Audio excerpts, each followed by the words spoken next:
Ma'asyiral muslimin yang dimuliakan Allah Subhanahu wa taala. Kisah ini berasal dari pemandi jenazah.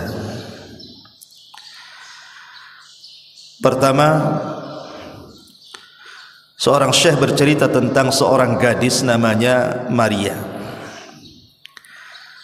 Gadis ini sangat cantik,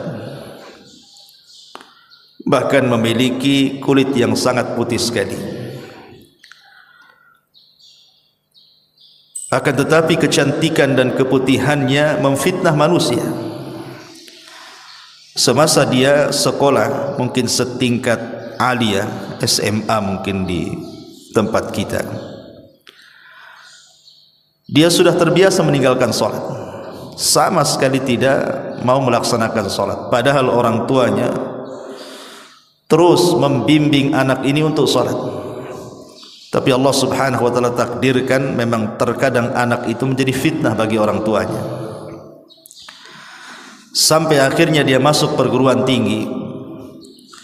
Di semester pertama, kedua, ketiga pun tidak sadar juga. Bahkan celakanya dia banyak memfitnah kalangan laki-laki. Akhirnya terjerumuslah kepada pergaulan bebas. Begitulah awal dari meninggalkan salat, pasti akan mengundang kepada fahsya dan mungkar. Orang kalau sudah meninggalkan salat itu pasti akan melakukan fahsya, keburukan dan kemungkaran.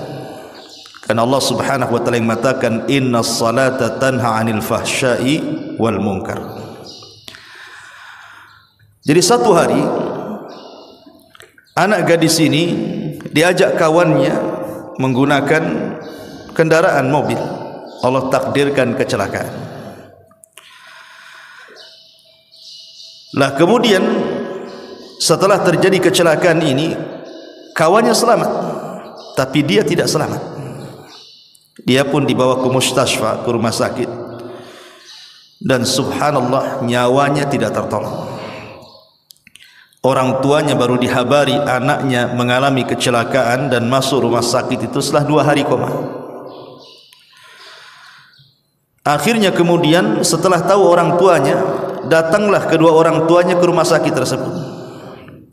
Saat masih ada nazah, masih ada ruh, ibunya berusaha untuk membacakan Al-Quran, meruqyah dia. Boleh jadi dengan sebab itu bisa mengurangi kematiannya. Tetapi setiap kemudian orang tuanya meruqyah dia, maka badannya kejang-kejang, seolah-olah dia merasakan sakit yang tidak ada yang tahu kecuali Allah Subhanahu wa taala. Dan di akhir hayatnya dia pun tidak mengucapkan satu patah kata pun, padahal orang tuanya sudah berusaha mentalkinnya. Akhirnya meninggallah wanita ini, seorang wanita yang bernama Maria ini.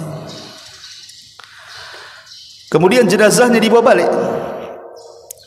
Akhirnya kemudian orang tuanya memanggil orang yang bisa atau biasa memandikan jenazah. Maka yang memandikan jenazah ini kemudian masuk ke tempat pemandian. Subhanallah, baru saja kemudian dia menyingkap kain yang menutup wajahnya itu, wajahnya berubah, yang tadinya cantik putih menjadi hitam kelam, seolah-olah terbakar. Yang lebih parah lagi, keluar bau dari mulutnya, rupanya mengeluarkan kotoran. Biasa orang memandikan jenazah membersihkan kotoran dari duburnya, tapi ini keluar kotoran dari mulutnya. Akhirnya sang pemandi jenazah ini tidak tahan karena baunya. Dia berusaha mengikat lehernya supaya tidak keluar lagi kotorannya, tapi terus keluar. Nauzubillah. Akhirnya kemudian dia pun tidak tahan keluar. Kemudian menceritakan secara rahasia kepada orang tuanya. Karena ini aib masalahnya kan kita.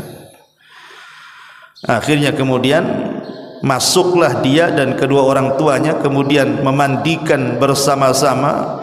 Walaupun sesulit apapun, akhirnya selesailah pemandian itu. Kemudian diangkat jenazah itu, kemudian dikafani dan dikuburkan. Pemandi jenazah ini kemudian mulai bercerita kepada orang tuanya, sebenarnya ada apa dengan anakmu ini? Kok bisa anak yang cantik, anak yang putih gitu kan, anak yang luar biasa di mata orang tuanya, saat kematiannya seperti itu? Barulah kemudian orang tuanya cerita bahwa anaknya itu la tusalli, tidak pernah salat. Anaknya itu tidak pernah salat. Bagaimana Allah Subhanahu wa taala mengazab wanita yang tidak salat ini di dunia sebelum akhirat. Dari sini menunjukkan bahwa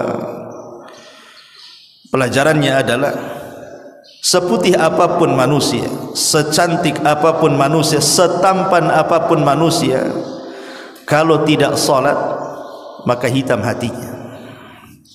Tapi sehitam apapun manusia, selegam apapun manusia, kalau dia salat, dialah orang putih sebenarnya.